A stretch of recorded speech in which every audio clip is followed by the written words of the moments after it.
Bueno, muy buenos días. Lo primero, muchas gracias por invitarme, muchas gracias por la paciencia de todos, porque siempre hay problemas técnicos. Y yo he pensado que al hablar de esta sesión no se trata de hacer, digamos, que ninguna soflama política, que no se trata de hacer planteamientos ideológicos, sino yo había pensado remontarme haciendo un pequeño repaso sobre la historia del derecho a la educación, porque la educación, digamos que tal como conocemos la escuela hoy, es algo que nació más o menos en el siglo XVI y fue más o menos en el siglo XIX, con la llegada de la Ilustración, cuando digamos que el Estado se hace cargo de la enseñanza. Y entonces, en aquellos años, en el siglo XIX, la educación se percibe por parte de los gobiernos como una forma de generar el nuevo concepto de Estado, pues rápido. Hasta entonces, pues la educación estaba sobre todo en manos de un mosaico muy amplio de instituciones educativas que eran gestionadas por entidades religiosas, por ayuntamientos y por pequeñas iniciativas privadas, pequeñas escuelas, pero por aquel entonces aparece la idea y tiene un éxito también planetario, porque fue más o menos por aquellas décadas, la primera mitad del siglo XIX, cuando se extiende a todo el mundo y cuando aparece el Estado como protagonista de la educación y se establecen planes de estudio y aparece, digamos que, una regulación completa de los niveles y los poderes públicos se hacen cargo de la educación. Entonces, a medida que avanza ese protagonismo del Estado, inevitablemente surge otro movimiento que, digamos que, se siente invadido por esa presencia del Estado y reclama unos mínimos de autonomía.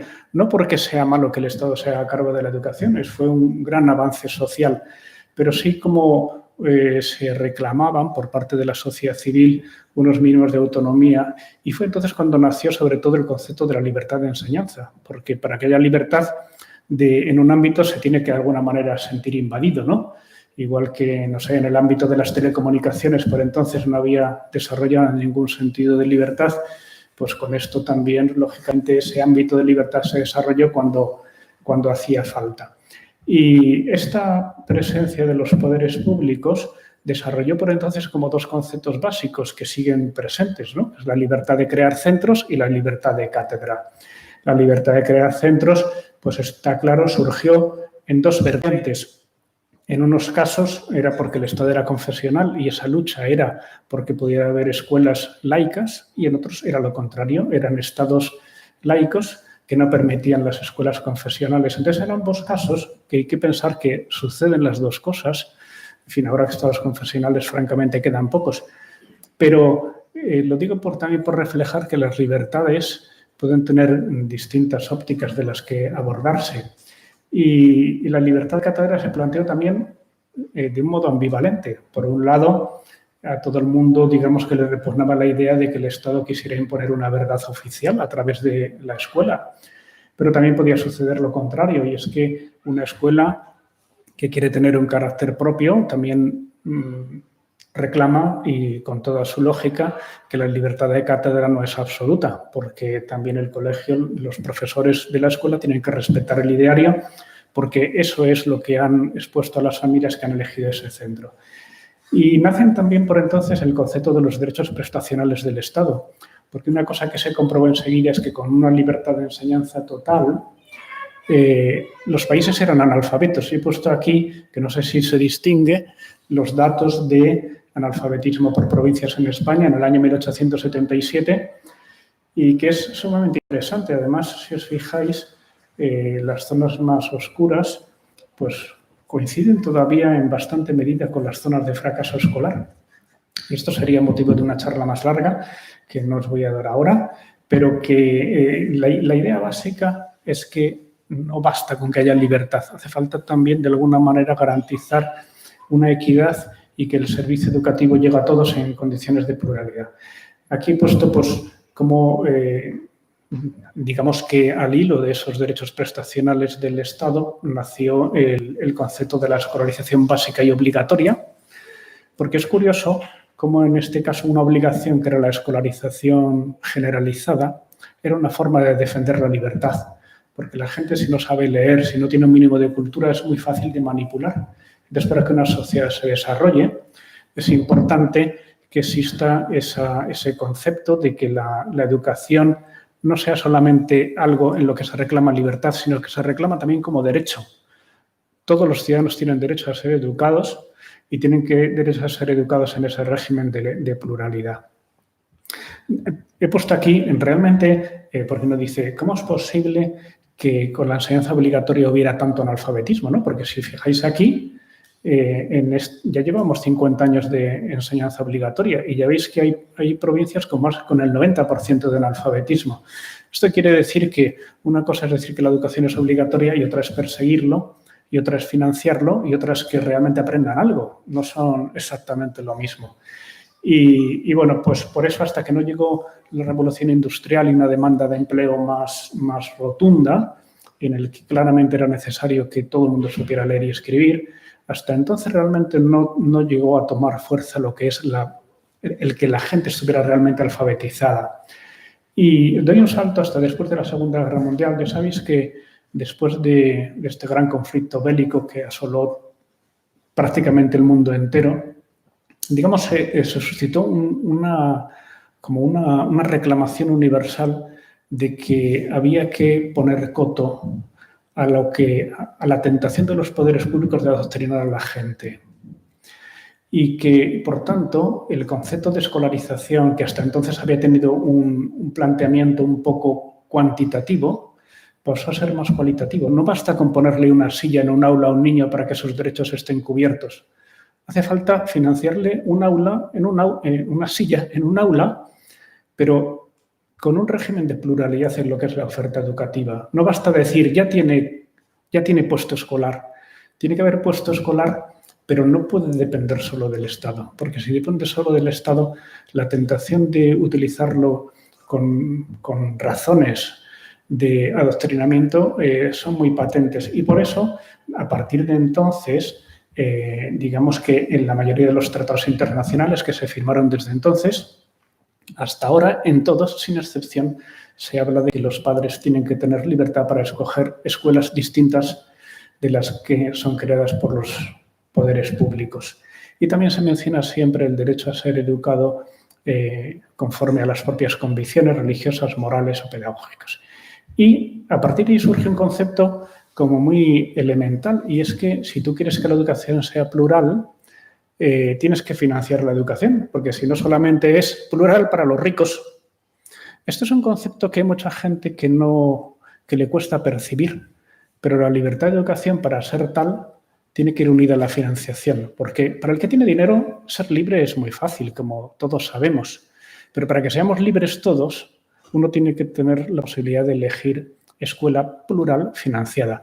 Y esa es la idea por la que nacieron los conciertos educativos, u otras financiaciones de todo tipo, porque la financiación en cada país, yo he puesto aquí Europa, yo he tenido la oportunidad de visitar prácticamente todos los países, de conocer las formas de financiación.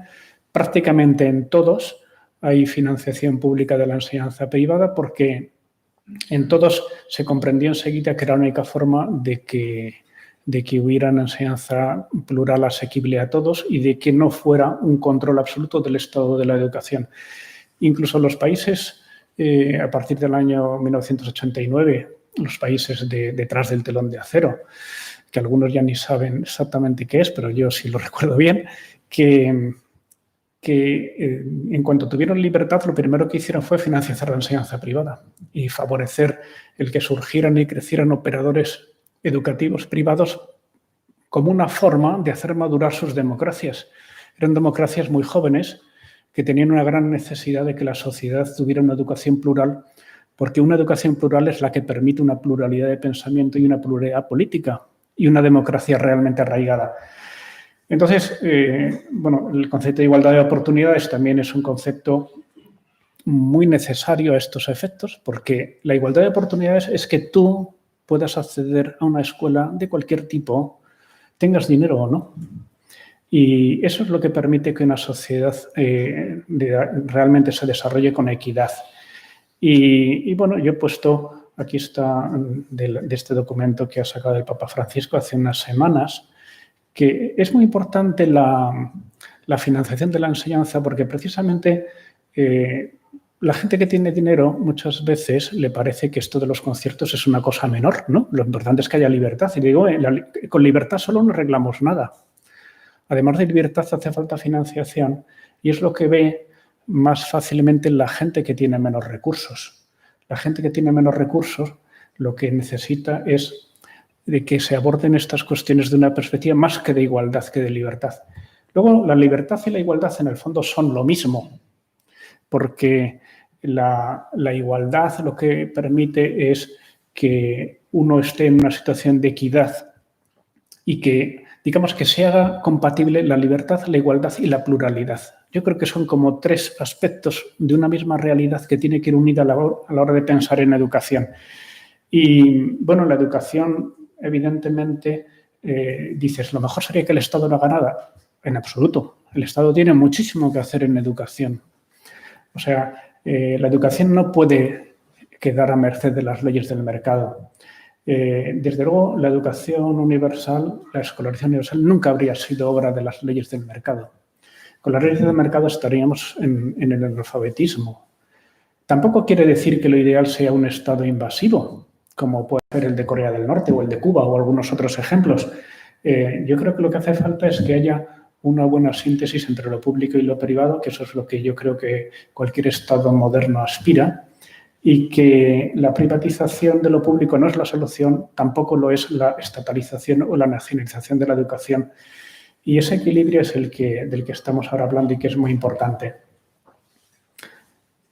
Y conjugar la pluralidad con calidad, igualdad de oportunidades, toda esta cuestión es un objetivo que felizmente hoy está asumido por la mayoría de los países occidentales.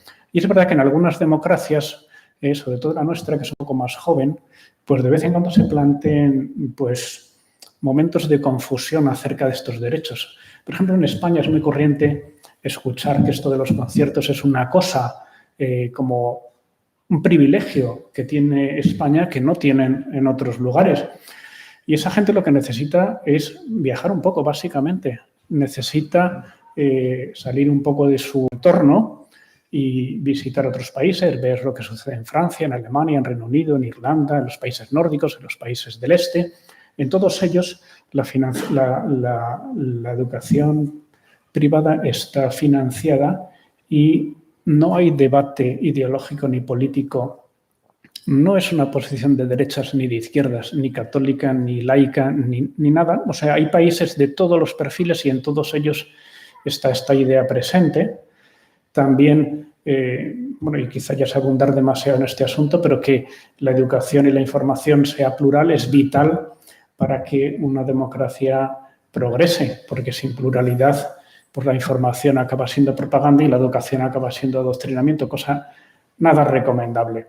Y que también es importante porque, por ejemplo, en España es muy frecuente decir que la enseñanza concertada, pues claro, es que es muy barata, le cuesta al erario público la mitad que la enseñanza pública y por eso pues no la pueden quitar porque el Estado se arruina. Decir, bueno, me parece un argumento sumamente peligroso, porque si la enseñanza es plural, no es porque sea más barata, es porque tiene que ser plural cualquier democracia.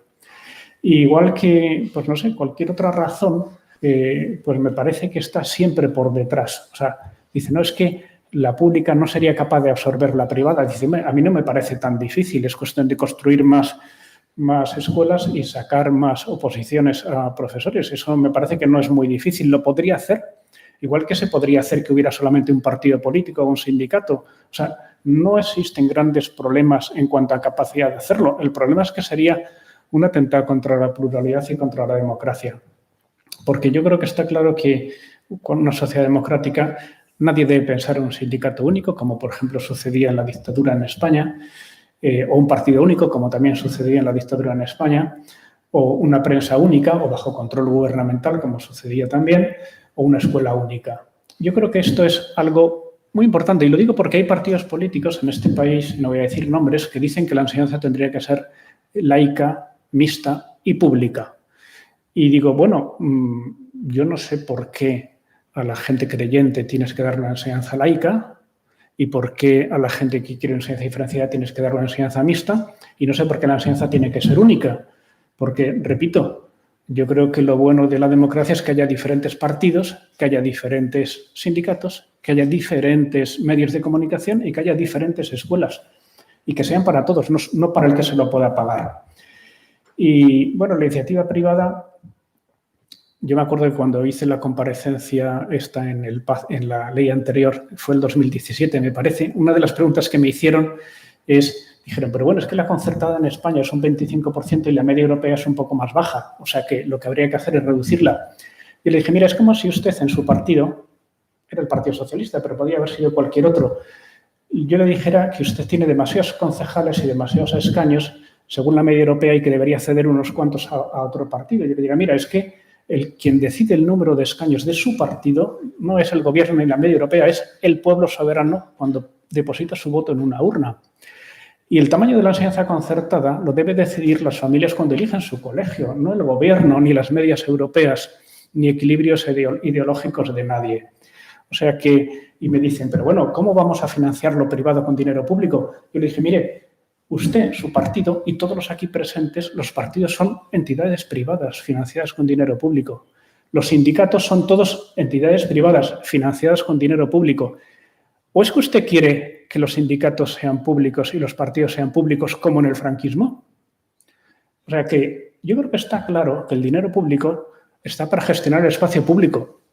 Pero espacio público no quiere decir instituciones públicas. Todo el juego político y sindical y de las libertades se basa precisamente en que son entidades no públicas. Y todas están financiadas con dinero público en todo el planeta.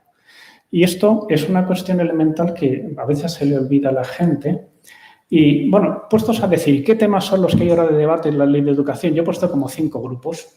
Un gran tema es la subsidiariedad, que es cuál es el papel de la iniciativa social en el espacio público y su derecho a ser financiada. Eso es de lo que hemos venido hablando más hasta ahora. Hay gente que piensa que, digamos, que el espacio público lo tiene que gestionar lo público. Eso es exactamente lo que piensan las dictaduras. Las sociedades democráticas jamás tienen ese planteamiento, pero se da un pequeño salto que para quien no lo reflexiona un poco, pues en ese dribbling, pues pueden engañar a bastante gente. El tema de la laicidad también es un tema muy interesante. España no es un país laico, es un país aconfesional, es un país plural. Y un país en el que el 63% de los ciudadanos todos los años piden educación católica para sus hijos. O sea que no hay ninguna realidad en este país que sume un 63% de la población. Ninguna. De ningún tipo, ni político, ni artístico, ni deportivo, ni de nada. Entonces, esa realidad me parece que es suficientemente importante como para ser respetada. Y que si alguien quiere que su escuela tenga una identidad cristiana, o judía, o musulmana, o evangélica, tiene derecho a ser respetado. Tiene derecho a ser respetado porque son mayorías, pero es que aunque fueran minorías también tendrían derecho a ser respetados, porque las religiones tienen derecho a un respeto no porque sean grandes o pequeñas, sino porque vivimos en un país libre y plural. Y, bueno, pues lo que no está bien es que alguien diga, no, este es un país aconfesional, entonces no vamos a dar tu religión, ni la tuya, sino la mía, la del Estado, y pone su catecismo. Entonces, cuando un gobierno pone su catecismo y le hace a todo el mundo aprendérselo y luego además se lo pregunta, pues eso es un país adoctrinador. Y lo natural es que la enseñanza no sea adoctrinadora, sino plural. Luego está el tema de la igualdad, que tiene que ver con la financiación. Si la financiación de la escuela concertada es insuficiente y necesita aportaciones voluntarias o necesita otros servicios suplementarios para poder, digamos que, sufragar los gastos generales, pues se produce una falta de equidad. Está todo el tema de la evaluación externa, está el tema de la educación diferenciada, está el tema de la proporción de inmigrantes, está el tema de la educación especial. Luego hay otro gran capítulo que es la lengua, que en España está resuelto de manera diferente en Galicia, del País Vasco, de Cataluña, de Valencia y Baleares, de maneras diferentes en general, bastante satisfactorias y que desde fuera de ellas muchas veces no se entienden bien, pero bueno, es un problema importante, sobre todo es un problema si a la ley de educación se le pide que resuelva, además de todo lo que hemos dicho, el problema lingüístico y el problema territorial. Ya es mucho pedir para una ley. Y luego está el tema de la autonomía o de la descentralización a varios niveles, porque el tema de la autonomía tiene que ver una autonomía del profesor, una autonomía del centro, una autonomía de la comunidad autónoma y digamos que está el tema de la participación de los padres y los profesores en el centro, que son los consejos escolares, contra los que yo no tengo nada, al contrario, me parece, yo siempre he vivido que la participación de las familias y de los profesores de la escuela es decisiva, lo único es que no hay que convertirlos en una comunidad de vecinos, con todo mi respeto para las comunidades de vecinos. Entonces, ya por ir más al detalle, ¿qué dice la ley que me gusta menos? Porque también tengo que decir, ¿es que la ley es horrorosa? No. Yo muchas veces le he dicho a la ministra y al secretario de Estado, he dicho, mira, esta ley, cambiando 5 o 6 cosas, yo te aseguro que sería tu más leal colaborador. Porque yo no tengo un planteamiento de antagonismo. O sea, yo entiendo que los poderes públicos son los elegidos por los ciudadanos y son los que legislan y eligen entre una opción y otra. Me puede gustar un poco más, un poco menos, pero bueno, son los que ha elegido el pueblo. ¿Yo qué voy a decir? Lo malo es cuando se utiliza eso para hacer, digamos, que unos apaños ideológicos que van contra las libertades. Y ahí es donde yo le digo, esto no me gusta y me parece que la sociedad debe reaccionar ante eso. Y un ejemplo es el artículo 109, que pongo aquí, que salió una letra muy pequeña, bueno, no tan pequeña, creo que casi incluso se lee, que bueno, ¿qué sucede? Lo que está resaltado es lo que cambia respecto a la ley anterior, que bueno, como tampoco iba a poner aquí a varias columnas lo que han ido poniendo cada ley y cuáles han sido las enmiendas de cada partido político, pero en resumen os puedo decir que lo que quiere hacer el artículo 109 de esta ley, que es quizá el cambio más importante, es que la programación que hacen las autoridades educativas, o sea, las consejerías de educación, pueda hacer lo que le dé la gana y no tenga que seguir la demanda social de las familias. Esto quiere decir que si en la programación que hace una comunidad autónoma dice este colegio, este y este me sobran, porque los que quieran colegio que vayan a estos otros que hay sitio, o que se pone a construir centros públicos que no se necesitan para luego decir que tienen plazas libres y hay que llenarlos, con este artículo 109 no tendrían ningún problema en hacerlo. No digo que lo vayan a hacer, porque hay, gente sensata queda. O sea, hacer estas barbaridades no las va a hacer cualquiera, pero las puede hacer. Y yo le decía, cuando hablé con esto la última vez que la ministra, mire, las leyes están para poner límites al Poder Ejecutivo. Y tú me dices, mira, es que el Poder Ejecutivo se va a portar bien, si no son unos animales. Y ya lo sé. Yo tengo trato prácticamente con todas las comunidades autónomas y con el gobierno, por supuesto. La mayoría de la gente es bastante sensato, pero algunos no. Y las leyes están precisamente para que el que no es sensato tenga un límite en las leyes. Si no, no haría falta leyes, bastaría que los políticos hicieran siempre lo que les diera la gana. Pero afortunadamente hay leyes que ponen límites y obligaciones a los poderes políticos. Y quitar este límite es un error muy grave. Una enmienda que aquí tenéis, ¿he puesto aquí bien? Sí. Esta enmienda 983 de Podemos y el Grupo Socialista, en la que quiere dar una vuelta de tuerca más y prohibir la financiación.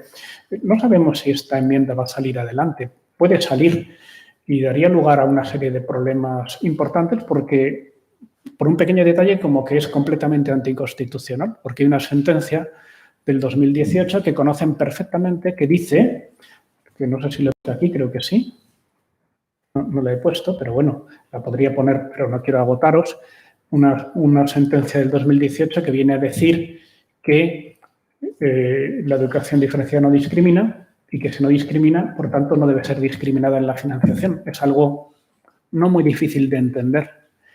Y esto va totalmente contra ello y, bueno, pues dará mucho que hablar también.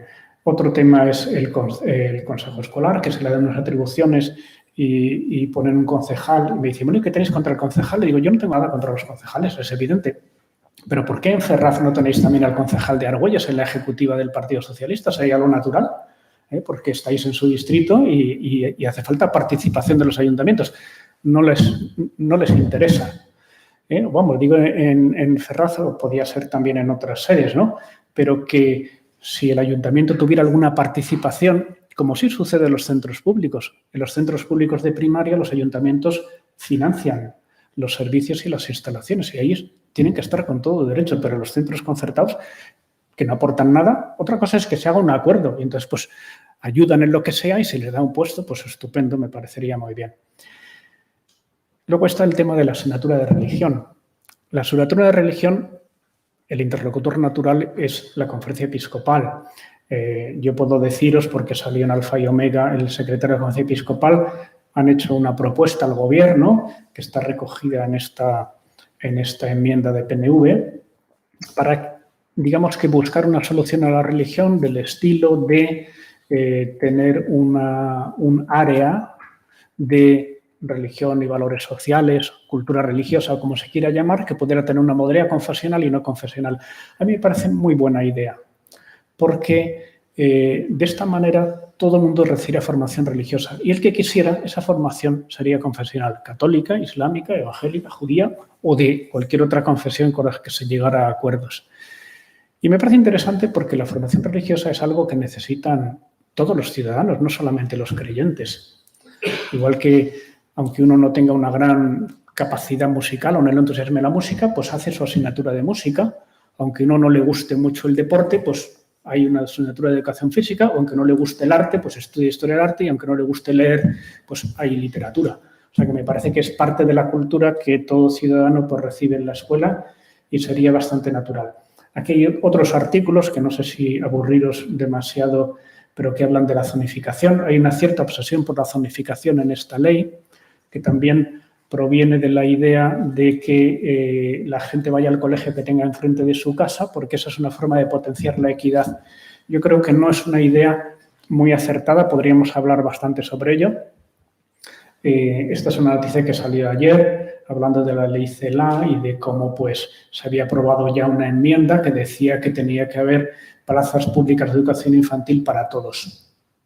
Bueno, pues también me parece curioso, si el 30% de los ciudadanos escogen educación concertada, hacer que el 100% de las plazas sean públicas es como decir, me importa muy poco lo que tú quieras, tú vas a hacer lo que yo diga.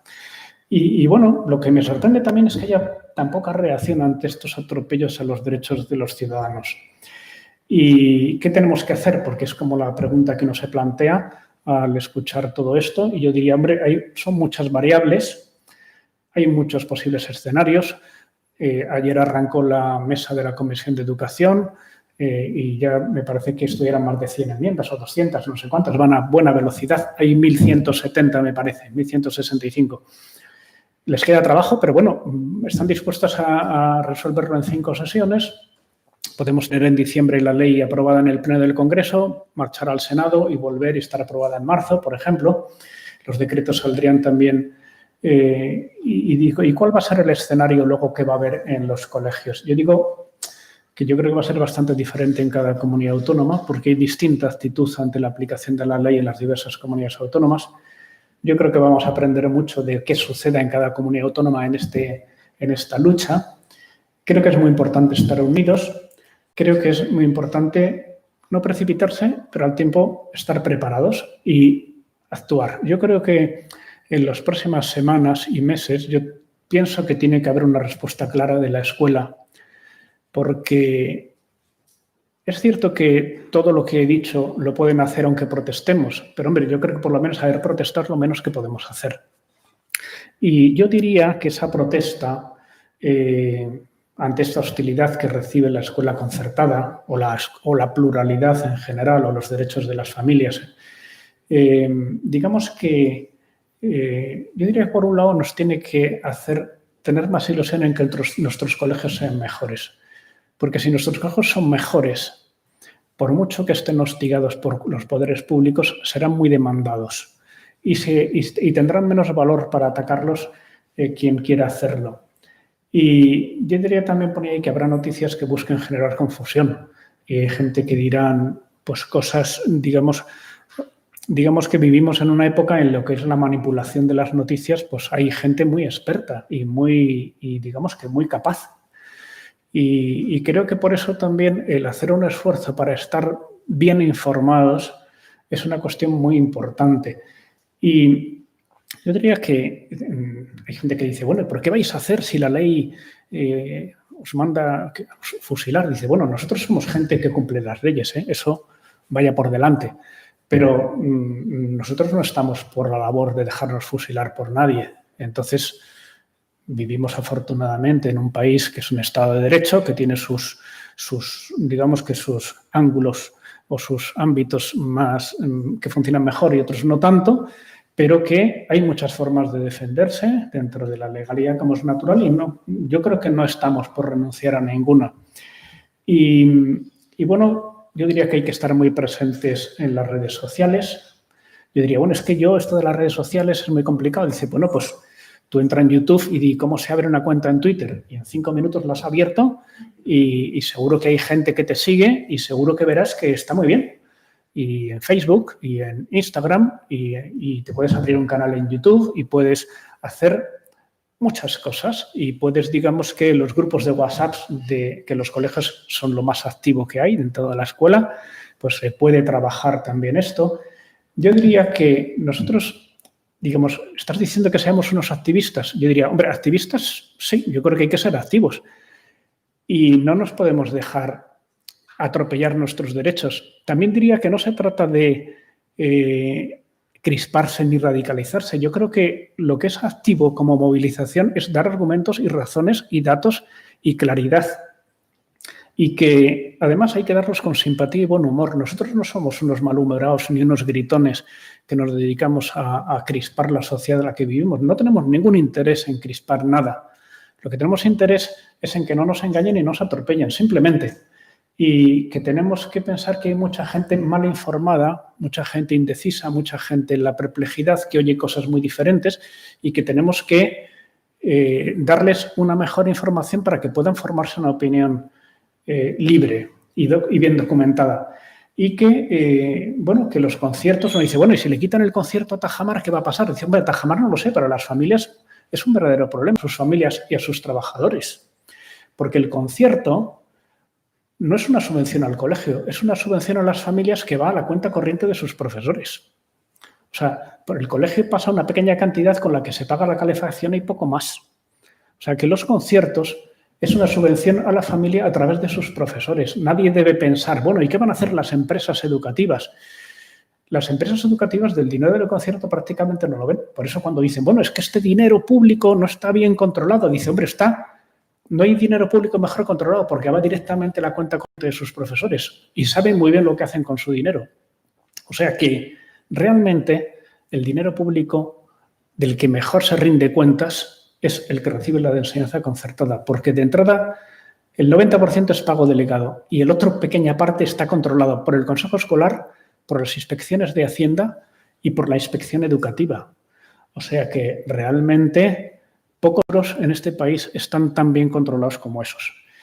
Y, bueno, abrirse una cuenta en Twitter, ya lo he dicho, esta es la última diapositiva, compartir lo positivo, comentar algo, lleva muy poco tiempo. O sea, uno mientras va en el metro, ahora que hay cobertura en el metro, uno ve un tuit, le da a retuitear, ha tardado 5 segundos. O sea, yo creo que está a la altura de nuestras posibilidades poner retweet o poner un me gusta o ver una noticia, pegar el enlace y poner un comentario. Y yo diría, y también responder a lo negativo. Hay mucha gente que dice unas machadas cósmicas en las redes sociales y recibe poca respuesta. Debería recibir una respuesta templada, argumentada, equilibrada, serena, bienhumorada, porque nosotros no somos como ellos. Y que tenemos que movilizar a las familias. Y los grupos de WhatsApp, que a veces se hablan de cosas que no son muy afortunadas, otras sí, pues sería bueno quizá que se hablara más de esto, de los peligros que corren nuestros derechos. Y yo diría que no se trata de alarmar diciendo nos van a quemar el colegio, como la iglesia ya se han quemado en Santiago de Chile. Y dice, hombre, yo espero que no lleguemos a eso. Pero que la tienen tomada con nosotros también es verdad, ¿eh? Y que no podemos ahora como corderillos dejarnos degollar. O sea, que hay que moverse y que estamos en un momento muy especial, que estas semanas son muy importantes, pero que es una carrera de fondo. Y ya está. No sé cuánto he tardado. Estamos en tiempo, media hora. Entonces, preguntas. Puede haber preguntas de la sala o puede haber preguntas que haya en el chat, que no sé quién me las iba a leerlas. Yo te las iba a leer. Ah, muy bien, Enrique, pues aquí estamos. Bueno, de la sala, ¿eh? No quiero yo... A ver. Me gustaría preguntar, Alfonso, a la vista de las sentencias, tanto en el Constitucional como anteriormente en el Supremo, claras, y además van muy, digamos, al fondo del asunto, porque es verdad que hay sentencias que amparándose en que, bueno, porque como dice la tal ley o tal otra, pues ya está, ¿no? Pero la última del Constitucional habla del derecho fundamental, sí. Bueno, teniendo esto en cuenta, no entienden que esa norma va a ser recurrida inmediatamente. Sí. Vamos a ver, tienen su hoja de ruta y es muy sencillo. O sea, esta sentencia del 2018 fue el resultado a un recurso que el Partido Socialista y la Junta de Andalucía pusieron a la LOMCE en el año 2013 y que 5 años después recibió una respuesta contraria a lo que ellos esperaban, cosa que no les gustó.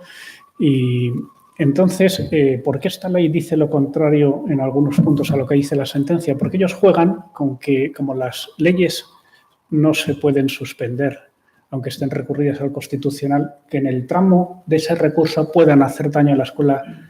Y esos tiempos para ellos son importantes, porque digamos que ellos se plantean una batalla en la que pueden ganar terreno y luego los tribunales dentro de un tiempo dirán que estuvo muy mal eso, pero bueno, ya probablemente estén otros en el gobierno y ya el daño está hecho. Y por eso nosotros creo que tenemos que defender nuestros derechos y buscar el modo que existe y se puede, porque no existe solo la fórmula del recurso al Tribunal Constitucional, existen otras fórmulas que quizás sean más prácticas en este momento. Que no las voy a decir para tampoco dar ideas al enemigo. A ver. Yo tengo una duda. Si nos movilizamos aquí, o sea, en España, me refiero, ¿no? Y vamos a los tribunales, como usted bien dice, tarda la justicia. O sea, ¿habría alguna manera, algún recurso, hacer como ha pasado ahora con lo más reciente, con esto del Poder Judicial? O sea, elevarlo a instituciones europeas de manera tal que el daño, o sea, tiene que recoger firmas de todos los padres, que vamos a hacer lo que sea y elevarlo, porque yo creo que a veces si Europa les dice, oye, esto no está bien, se frena. Sí. No lo sé. Sí, efectivamente. Este es un frente que estamos trabajando también. Es un mar proceloso y complicado el de las instituciones europeas, porque por un lado a veces son un poco lentas, a veces hacen recomendaciones simplemente. Es verdad que ahora estamos en un momento de recibir mucho dinero de Europa y las recomendaciones hay que escucharlas con mucho respeto por la cuenta que nos tiene. Entonces, esa vía es interesante, desde diversas instituciones la estamos trabajando y yo creo que es importante, pero tampoco hay que confiar en esta como una cuestión. Es un elemento más de resistencia a este hostigamiento que también hay que trabajar y que tiene que ir unido a la movilización en todos los últimos ámbitos. A ver, Enrique. Aquí había una que ha preguntado exactamente lo que me preguntan. Muy bien. Bueno, yo sobre el tema de la movilización, a lo mejor alguno está pensando, tengo que encadenarme en algún sitio. Dice, no, yo creo que no hace falta encadenarse. O sea, puedo contar un poco los planes que estamos pensando. Creo que no revelo grandes secretos, ¿o sí? A lo mejor sí. Bueno, pero queremos, por un lado, hacer una campaña de recogida de firmas en toda España, que será por Internet, para que todas las familias se firmen un manifiesto en el que digamos que se recojan muchas firmas. O sea, a mí lo que me gustaría es que los grupos de WhatsApp de las próximas semanas este fuera un tema muy presente, ¿no? Es decir, firma aquí, pon tu DNI y que se vea que no somos 5 o 6 que protestan. Luego habrá que hacer alguna movilización externa, no muchas porque estamos prácticamente semiconfinados, pero alguna podremos hacer respetando todo lo que digan las autoridades sanitarias. Y bueno, luego, pues, a ver qué más cosas vamos a hacer, que me acuerde. Bueno, lo demás no lo puedo contar. O sea, yo creo que lo que hay que hacer es estar muy atentos ahora a las redes. A ver, ven para acá. Ven para acá y cuéntalo. Hay que dar una cara femenina aquí, por lo menos. Bueno, yo soy Begoña Ladrón de Guevara, presidenta de COFAPA, de la Confederación de Padres, a la que pertenece Tajamar y, bueno, con lo que estamos trabajando conjuntamente. Conjuntamente con pues toda esta movida y detrás de toda esta historia, ¿no? Entonces, bueno, yo creo que lo que hay que hacer ahora, todo lo que ha dicho Alfonso es un planteamiento perfecto de por qué ahora hay que salir, ya no digo a la calle, sino a defender lo que queremos, a defender nuestra libertad, que la hemos defendido siempre. Hasta ahora hemos estado haciendo una tarea que a lo mejor es verdad que no se ha visto, pues de hablar con las instituciones, de hablar con los partidos políticos, los grandes, los pequeños, los medianos, presentar. O sea, que no es que ahora de repente también, yo entiendo que después de oír esto podemos pensar, pues, ¿y qué habéis hecho hasta ahora, no? Porque yo sería la primera que si estuvierais sentada estaría pensando, bueno, ¿y qué, no? Entonces, bueno, pues se ha hecho toda esa labor política y también de concienciación social a nivel institucional y administración, bueno, pues para defender nuestros derechos de una manera amigable, o sea, de una manera constructiva, de una manera en el que no se vea el ataque, en el que no se vea que queremos ir en contra de nadie. Porque el gran problema que tenemos es que desde la propia institución ahora y con esta ley, y en concreto la ministra cuando defendió la ley, cuando la presentó en el Congreso de los Diputados, nos quiso enfrentar a otros tipos de financiación de educación. Y lo que nosotros siempre hemos defendido es la educación con mayúscula, porque, bueno, yo como madre siempre he dicho, digo, sé cómo educo a mis hijos, no sé cómo educo a mi nuera ni a mis yernos, y que es muy probable que por probabilidad estén en la escuela pública. Queremos la mejor educación en España, la mejor escuela pública y la mejor escuela concertada, y que los padres podamos elegir y que en esa línea haya pluralidad. Entonces, bueno, dicho esto, que tenía que decirlo. Creo que ahora lo que tenemos que estar es muy atentos, ¿vale? Porque esa primera labor de tarea, de trabajar, de leer todas las enmiendas, de presentarles transaccionales, de ver opciones, de ver negociación, sigue abierto. O sea, yo todavía creo que tengo esperanza de que los partidos políticos vean y que los que tengan que votar las enmiendas vean que no queremos, o sea, que hay que defender esa pluralidad y que esa pluralidad tiene que existir para que España tenga la mejor educación. Y entonces, bueno, en paralelo, como decíamos, se harán, ¿no? Pues distintas acciones. Entonces, yo, como os decía, ¿no? Estar muy atentos a las redes. Creo que la tarea número 1 es conseguir que todos nuestros padres tengan Twitter, no solamente para que hagan, sino también para que lean y vean y salgamos del museo, porque a veces yo creo que también lo que es muy importante en los colegios es que salgamos de nuestro entorno y no pensemos que es que todo el mundo es padre de los tiros o todo el mundo es padre y que lo nuestro es, no, es que somos los que, y que tenemos que respetar la libertad y la pluralidad también de los demás para pedir la libertad y la pluralidad nuestra. Entonces, bueno, Twitter en esa línea. Yo aquí discrepo un poco a Alfonso que dice hay que contestar al enemigo. Bueno, hay que contestar. Lo que hay que hacer es debatir y dar argumentos y no preocuparnos porque a veces no vamos a quizá mucho a convencer, sino que vamos a mostrarnos como somos. Y como somos gente de paz, gente pacífica y gente que queremos construir y que queremos sumar. Sumamos familia y escuela, pública y concertada, laica, religiosa, mixta, diferenciada. Todo suma, es y. No hay nada que sea ni mejor ni peor. Entonces, bueno, dicho eso, ¿no? Y luego estar muy dispuestos a dar, pues eso, un paso al frente en el momento que haya que darlo. Es verdad que no tenemos mucho tiempo, pero bueno, en esto los tiempos no es tanto importante, sino que es cuando nos llegue y si hay que firmar o si hay que hacer lo que sea, o iba a decir ponernos un lazo de tal, bueno, pues nos lo pongamos, ¿vale? Seamos un poco los primeros que defendamos lo que queremos de esa manera visible y también eso, no convencer, sino contar a los demás por qué lo estamos haciendo y pedirles que se sumen, o sea, que se sume la pública, que se sumen los padres que defienden la libertad, porque, ojo, aquí una cosa que es verdad que lo estamos defendiendo desde el punto de vista de la concertada, pero es que los padres de la pública tampoco van a poder elegir, porque si a ellos se les va a adjudicar una escuela, se les va a adjudicar una plaza, si yo quiero el colegio Ramiro de Maeztu, puede que me digan que no es el Ramiro, que me toca el colegio, pues el público, el otro que está ahí, ¿cómo se llama? El Beatriz Galindo. Entonces, dices, o sea, que es que la libertad es para todos, o que yo quiero un colegio cerca de mi trabajo y me adjudiquen o me asignen, que es lo que pone exactamente, me asignen un centro cerca de tu vivienda. Y dices, no, es que yo quiero cerca de mi trabajo. No para... Entonces, bueno, que es que la libertad es la asignación es muy concreta. Entonces, bueno, pues que se harán distintas movilizaciones. Entonces, que saldremos. Ya, es que esto siempre nos pasa. O sea, él nos cuenta lo concienzudo y yo suelto el mitin político.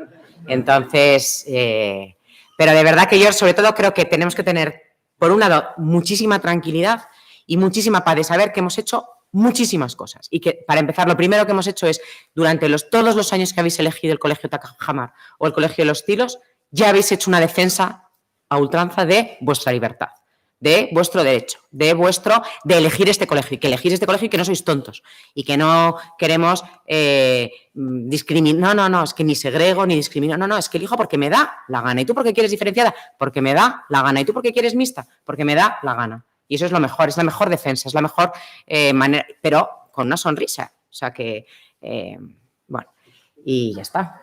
Venga, puedo seguir, porque a mí me pones un micrófono y después de alterarme, pero bueno, no sé si... Alfonso, si las comunidades autónomas van a tener capacidad de maniobra con respecto a esta ley. Muy buena pregunta. Depende de en qué ámbito, ¿no? Porque hay algunas cosas que cierran más y otras menos. O sea, en general es una ley que deja mucho margen a las comunidades autónomas. Ayer salió la noticia del 50% del currículum, por ejemplo, será de las comunidades autónomas.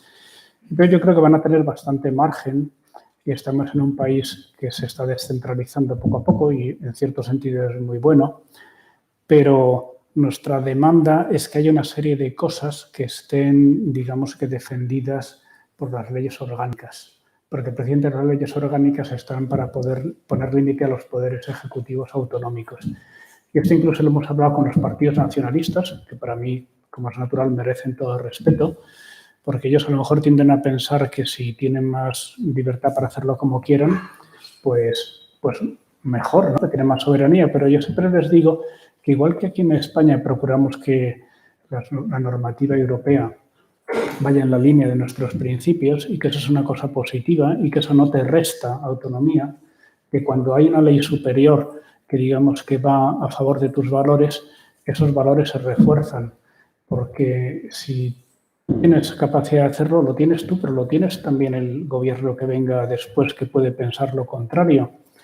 O sea que a mí me parece que es muy positivo que las leyes no simplemente digan lo que te interesa en ese momento, según la oportunidad política, sino que defiendan los valores que yo creo que todos queremos, y es vivir en un país donde se respete la pluralidad y donde se financie la equidad y la igualdad de oportunidades en el acceso a la educación. Hay más, preguntas más. Sí. Dice que si se ha consultado a los agentes sociales para elaborar esta ley. Bueno, en esta ley se han saltado el Consejo Escolar del Estado y el Consejo de Estado porque decían que ya fue el proyecto anterior. No ha habido comparecencias y es la primera vez que sucede en toda la historia de la democracia. Y digamos que no se ha caracterizado precisamente por la búsqueda de consenso. Están a la búsqueda de sumar los votos, como sea, prometiendo lo que sea. Y yo les he criticado hace unos días porque, claro, me preguntaron en la radio, me parece, que, claro, la ministra, o sea, el Partido Socialista en el 2013 se quejó mucho de que la LOMCE había sido aprobada sin consenso y que esto no podía ser y que debía ser derogada inmediatamente y hacer una ley con consenso. Y ahora van a aprobar una ley con la misma falta de consenso, incluso con menos votos. Y claro, el decir no me gusta el consenso si mandas tú y me gusta, digo, que me gusta el autoritarismo solo cuando mando yo, pues eso me parece que es una falta de coherencia. Yo creo que se ha consultado poco con los agentes sociales y que habría que... y están a tiempo de rectificar. ¿Había otra? ¿O tú querías preguntar, me parece? Sí, yo quería preguntar por qué esta tramitación de esta ley, igual que hay otros temas de actualidad que están muchísimo en los medios, la polémica de Juan Carlos, el caso Lina, todas estas historias, ¿por qué interesa tan poco el que haya un debate en un programa de televisión en la que todas las partes se vean representadas, puedan argumentar y que la gente realmente tenga información de lo que está pasando? Porque solamente el que se interesa es el que recibe la información. Pero si no, la persona que está ajena a todo esto por su día a día, por la situación además que estamos viviendo, toda esta información, cuando tú la hablas con mucha gente, es que realmente no saben ni qué está pasando eso. Sí. Es lamentable, la verdad. Sí, es muy acertada esa reflexión. Realmente, bueno, yo creo que este gobierno está teniendo una habilidad bastante notable para gestionar los temas que están en el debate público y no tiene mucho interés porque este sea uno de ellos. o tiene interés en que se plantee más bien en términos de crispación y yo creo que precisamente lo que necesitamos es lo contrario. Es más, yo entiendo que la educación es aprender a tener ideas diferentes, respetarlos y buscar acuerdos y construir una sociedad plural. Y yo creo que esta crispación que se está promoviendo no es una buena forma de educar a la siguiente generación, me parece. Preguntan que si la recogida de firmas y acciones de ese estilo tienen alguna influencia real sobre... Bueno, también es muy buena esa reflexión, porque efectivamente uno puede decir esto es una ingenua pataleta ante un poder político tremendo. Yo la experiencia que voy teniendo es que el poder político tiene mucho miedo a la reacción de la calle, y lo escuchan con mucha atención y que nosotros tenemos que hablar con claridad y con oportunidad y que, bueno, si luego a pesar de eso nos atropellan, por lo menos tener la conciencia de que hemos hecho lo que está en nuestra mano. Yo pienso que se puede hacer mucho, Hay otro debate que está ahora en el candelero, que es el tema del IVA en la educación. Hemos tenido esta semana varias reuniones. Hay una gran preocupación porque una de las cosas que tiene el Gobierno es planes de poner IVA del 21% a la educación y a la sanidad privada. Nosotros hemos intentado explicar que la educación privada no es de los ricos. O sea que si tú pones IVA de un 21% al comedor escolar, comen los ricos y los pobres. Y que si tú pones IVA del 21% en actividad deportiva, que deporte hacen los ricos y los pobres.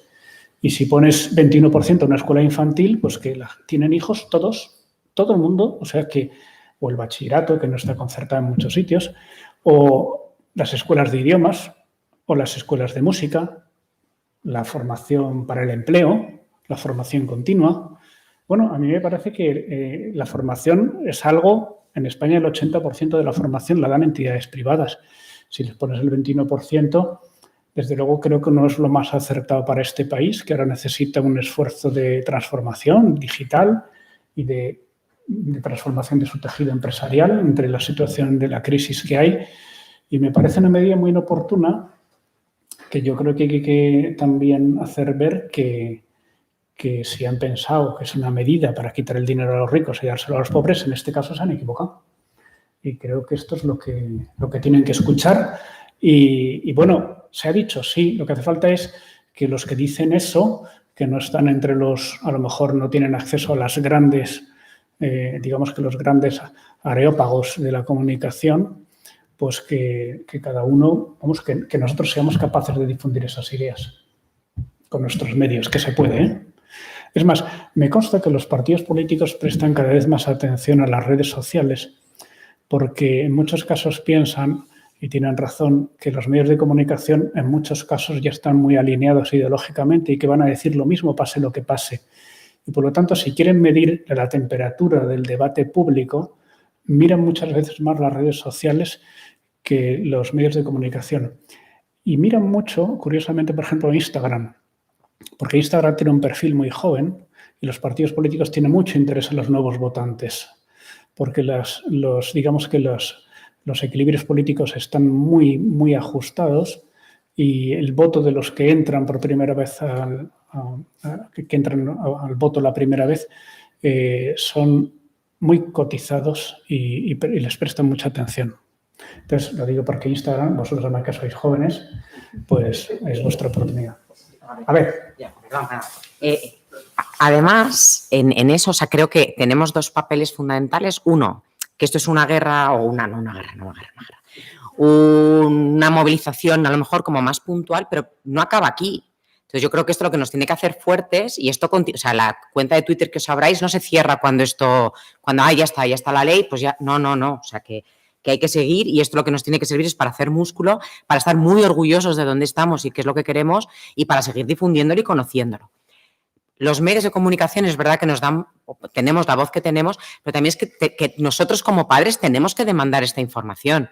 O sea, no solamente podemos leer los sucesos, o sea, que somos nosotros los primeros consumidores y, por lo tanto, bueno, pues demandemos educación, leamos las noticias de educación y en eso Twitter no nos quedemos solamente en los 140 caracteres o 280 en el mejor de los casos, sino que leamos la noticia, demos clic y leamos qué es lo que está pasando y qué dice un periódico, qué dice otro. Y luego, muy importante, seguir a personas que de verdad sean referentes. O sea, yo creo que ahí pues hay que dedicarle un poquito de tiempo. Hombre, yo os animaría a todos a seguir a Alfonso Aguiló. Creo que, no, a mí no tal, sobre todo porque yo lo que hago es retuitear a Alfonso, sobre todo como luego me dan, pues ya le dan a él.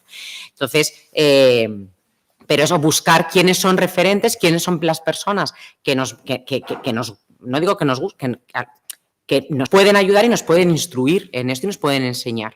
Entonces, yo creo que también eso... Y luego, al hilo de lo que es que me acordaba, he hecho un experimento sociológico los últimos fines de semana y yo no sé si todos... O sea, yo sé que Twitter a lo mejor no tenemos todos, Instagram también lo tenemos, muchos no, pero todos tenemos WhatsApp. Los estados de WhatsApp los lee todo el mundo. Yo no sé de dónde saca la gente el tiempo, pero sabéis que se puede poner y duran 24 horas. Entonces, bueno, pues yo os animo también a que pues lo que salga, pongamos, o que llegue así de repente la semana que viene, que utilicemos todos los medios de visibilidad que tenemos para que otras personas, pues eso, que lo podamos difundir y que no dejemos, esto, que aquí no, bueno, pues Facebook es más, no, en LinkedIn, que es, no, bueno, pues Facebook, LinkedIn, Instagram, el Estado, todo, ¿no? Muy bien. Bueno, ¿qué más? ¿Queda alguna pregunta? Había una más que ¿cuál es el posicionamiento de los representantes de los trabajadores de la concertada? Pues mira, el posicionamiento, por ejemplo, ayer en el convenio de las escuelas infantiles se publicó una nota firmada por todos los sindicatos, incluido Comisiones Obreras y UGT, en el que se hacía un posicionamiento muy claro, en este caso contra el tema del IVA en las escuelas infantiles. En el tema de la ley, la posición es ya un poco diferente según los sindicatos. Y también en esto yo creo que hace falta hablar. Yo, por ejemplo, he comido hoy con Pepe Álvarez, que es el secretario general de UGT, hemos hablado de este tema y yo siempre que como con alguien que, digamos que aparentemente tiene una posición bastante diferente, siempre pienso después, realmente no estamos tan lejos. Yo creo que es que hay que hablar más las cosas y todos tenemos que hacer un esfuerzo por entender la posición y la opinión del otro. Y luego que es que hay muchísima desinformación. Incluso gente supuestamente muy bien informada, supongo que a mí también me pasará, no quiero dármelas yo aquí de ser el... Pero gente supuestamente muy bien informada luego resulta que tiene unas lagunas informativas tremendas y que ha sido, digamos que, cautivada por unas fake news que son realmente lamentables. Yo por eso me gusta a mí mucho Twitter. Twitter es una red social, o sea, así como Facebook solamente ves a tus amigos y solamente ves lo que a ti te gusta y que te convence y es un poco endogámica, en Twitter hay un nivel de debate tremendo y a mí me resulta muy interesante esos hilos porque hay mucha gente que se insulta, pero hay mucha gente que razona muy bien y encuentras unos matices y un desarrollo de los argumentos que a mí me parece sumamente interesante porque se destripan, es que se desguazan las ideas y me parece que es muy interesante para que tener opiniones un poco más formadas y más profundas de las cosas, porque si no uno en cuanto se descuida repite algo que le ha sonado bien, pero a uno le puede sonar algo bien y ser una perfecta estupidez, O sea que por eso me parece que es muy interesante alimentarse de fuentes diversas y tener mucho sentido crítico. Bueno, pues hay que cumplir más o menos los horarios y bueno, pues oye, al final ha funcionado la técnica, se ha resistido un poco, pero ha funcionado muy bien. Así que muchas gracias y enhorabuena a todos.